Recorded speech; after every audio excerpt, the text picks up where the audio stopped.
now we're going to start a section on radicals. So the first thing that I want us to go over is simplifying these two radicals. When we have this radical, it's a square root, so I need to ask myself what number times itself can get me to the number underneath that radical. So in this case, I know that the square root of 16 is 4, because 4 times 4 is 16. Then we have the square root of 81. So what number times itself is 81? And that number is 9. 9 times 9 is 81. So let's look into the details of these radical expressions. Now when I'm saying a radical expression, what I mean is any expression that contains a radical symbol. It could have multiple terms where only one of them has a radical symbol, or all of them have a radical symbol. It could be any combination like that. Then what we have underneath the radical is called the radicand. So in this example, the x squared plus 6, that is my radicand because it's underneath that radical. And then sometimes you'll also see a number in front, kind of really small, but kind of in the corner of the radical symbol. That's called the index. So in this case, the index is 4. In our warm-up, those first two examples, my index, if there's no number there, I can assume is 2. So let's start with a square root, something that we have seen before, something we're sort of used to. The first thing that I want to go over is a perfect square. What is a perfect square? A perfect square is the square of a whole number.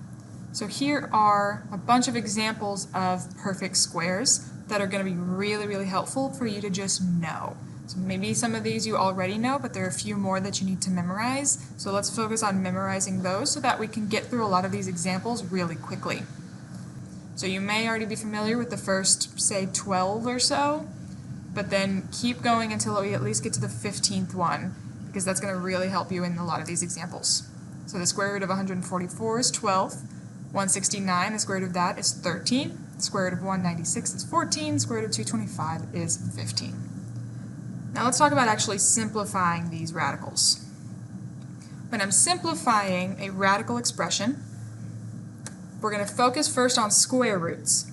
When I'm simplifying a square root expression, what I need are the factors of my radicand, and I need pairs of numbers that I could then take out of that radicand and move to the front. In order to simplify this, we're going to use what we call the tree method. So from the radicand, we're going to make 2 branches. And here our radicand is 24. I need to think about the factors of 24. You sometimes have multiple options. In this case, we could use 8 and 3. We could also use 4 and 6. I'm going to start with 8 and 3. So 8 times 3 is 24. Those are 2 of my factors of 24. And my goal for these is for each branch, I want to get it down to a prime number, meaning that number only has factors of whatever the number is and 1. So here, 3 is a prime number, so I'm not going to do any branches off of the 3. 8 is not a prime number. It has other factors besides 8 and 1. So I'm going to do another set of branches off of the 8. My factors of 8, I can choose 4 and 2. And if it helps you, you might cross out the 8 so that you remember you've already used it. It has now become 4 and 2. 2 is a prime number, but 4 is not. I can also do 2 and 2 off of the 4. And again, you can cross out that 4 so you remember you've already used it. Now again, since it's a square root, my goal is to get pairs of numbers, sets of 2. I'm going to circle this pair of 2's, and then whatever is not in a pair, I'm going to underline. So here I see another 2. That is not part of this pair of 2's, that's by itself. So I'm going to underline that 2. I'm also going to underline the 3. Now whatever number we circle, we're going to take 1 from that pair and move it to the front of our radical. It's going to go in front of the radical. And whatever we have left over, that's going to stay underneath. So if you think about what you underline, it goes underneath the radical. And if there are multiple things, then you're going to multiply those numbers together. So for example, here I had a pair of 2's. One of those 2's is going to go to the front of my radical. So now I have 2 on the outside. And then underneath it, I'm going to keep whatever I underlined, a 2 and a 3, and multiply those 2 numbers together. So now in this case, my final answer is going to be 2 root 6. 2 times the square root of 6. In number 4, I have the square root of 75. My first factor that I can think of for 75 is 5, because my number ends in a 5. So 75 divided by 5 is 15. 5 is a prime number, so I'm not going to do a branch off of that. But 15, I've got 5 and 3. Now if you saw 75 and you thought, ooh, 25 and 3, that's great too. We can use any two factors. I'm going to circle my pair, underline what I have left over. I had a pair of 5s. One of those 5s is going to go to the front. The 3 is going to stay underneath. So my final answer here is 5 root 3. 5 times the square root of 3. Now what if you have a number already in front of your radical? As before, we're still going to simplify what's underneath, and then whatever we move to the front, we're going to multiply by what's already there. So for example, I need 3 times the square root of 20. The factors of 20, I could do 4 and 5. 5 is prime, but off of 4 I can do 2 and 2. And again, you can cross out the 4 if that helps you. Circle whatever you have a pair of, underline what's left over. That pair, one of those numbers is going to go to the front. The 5 is going to stay underneath. So now I have 3 times the 2 that I brought to the front, and then my 5 underneath the radical. And again, whatever, if I already have something out there, I'm just going to multiply it by what I take out there. So 3 times 2 is 6.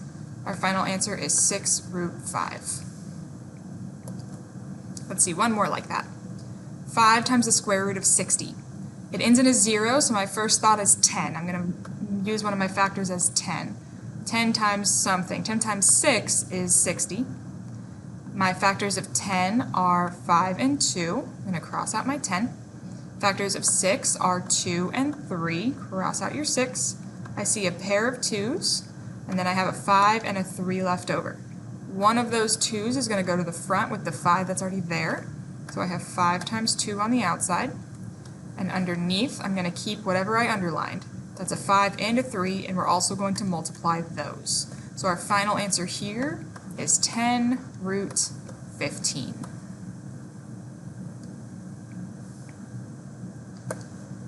With radicals, you could also have variables underneath those radicals in the radicand. As before, for the index, if it doesn't show you an index, you can assume it's a 2. So all of these are square roots.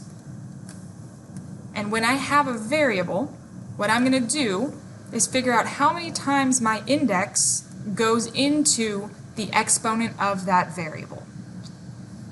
So I need to see how many times 2 goes into 2 and 2 going into 5. And if I have any left over, any in a remainder, that's going to stay underneath my radical. So here I need the square root of 25d squared f to the 5th. The square root of 25 is 5, so I know I can take out a 5. Then 2 goes into 2 one time, so I can take out a d to the 1, d to the first power, which is just going to be d. We don't need to write the 1. And then 2 goes into 5 twice. 2 goes into 5 2 times. 2 times 2 is 4, and if I subtract those, I have 1 as my remainder. So I'm going to have an f to the 2 because of this number, and then whatever I have left over, it's going to be an f to the 1 because I had a remainder of 1. And that's the only thing that's going underneath my radical, because 2 went into this exponent perfectly, and 2 went into, or the square root of 25 is a whole number, because that's a perfect square. So there's our final answer for number 7. For number 8, again, I'm going to do it piece by piece. So I'm going to start with the number. I need the square root of 8. That one is not a perfect square, so I'm going to have to do my tree. Off of 8, I can use 4 and 2. Off of 2, I can use 2 and 2, so I have a pair of 2's and another 2 left over. So I know I'm going to have a 2 on the outside, and then maybe I'll leave some space for my variables, and I'll also have a 2 on the inside. Now let's check those variables. How many times does 2 go into 2? Goes in 1 time, so I can take out an r to the 1, which is just r. And then this exponent with the t is just a 1. So 2 does not go into 1 at all. I can't bring any t out to the front, so I'm left with t inside. So my final answer is 2r root 2t. Finally, I need the square root of 16a to the 10th b to the 7th. With my number, I'm just going to take the square root and simplify if I need to simplify. Square root of 16 is 4, so I can take out a 4. And I'm not going to have anything left over for that. Then I have 2 going into 10. How many times does 2 go into 10? Goes into it 5 times, so I can take out an a to the 5th. And then 2 into 7. How many times does 2 go into 7? Well, it goes into it 3 times, but that only gets me to 6, so I have 1 as my remainder. So I can bring out a b cubed, b to the 3, and then I still have a square root of b to the 1, my remainder was 1, inside of my radical as the radicand. We can also use square roots in fractions. So if we have a quotient, we can separate it, if it's not already, into something on top with the radical and then something on the bottom with the radical. In this case, that's already done for us. So I can look at each one individually, the square root of 100 and the square root of 121. Well, the square root of 100 is 10, that's a perfect square. 121 is also a perfect square, the square root of that is 11. And if I could simplify this fraction, I would. But in this case, it cannot be simplified, so that's our final answer. In number 11, I've got the square root of, and then the entire fraction is underneath the radical. What I'm going to do first is separate it into the square root of my numerator over the square root of my denominator. So this is the same thing as the square root of 100 a to the 4th all over the square root of 144 b to the 8th. So you can separate it into 2 different radicals. Now I'm going to take the square root of each one individually. The square root of 100 is 10. 2 goes into 4 twice with no remainder, so I have 10a squared on top. The square root of 144 is 12. 2 goes into 8 4 times with no remainder, so I have 12b to the 4th on the bottom. In this case, I can simplify this fraction because my numerator and denominator are both divisible by 2. So when I divide by 2, I end up with 5a squared over 6b to the 4th. There's our final answer.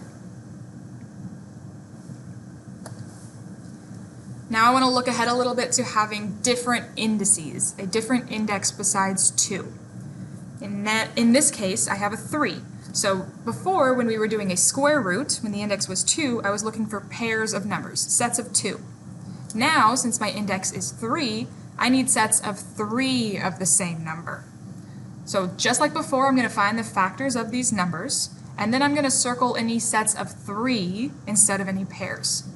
For example, the cubed root of 8.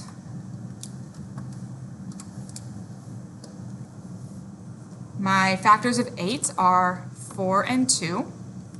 My factors of 4 are 2 and 2. And now I have a set of 3 of all the same number with nothing else left over, nothing that I've underlined.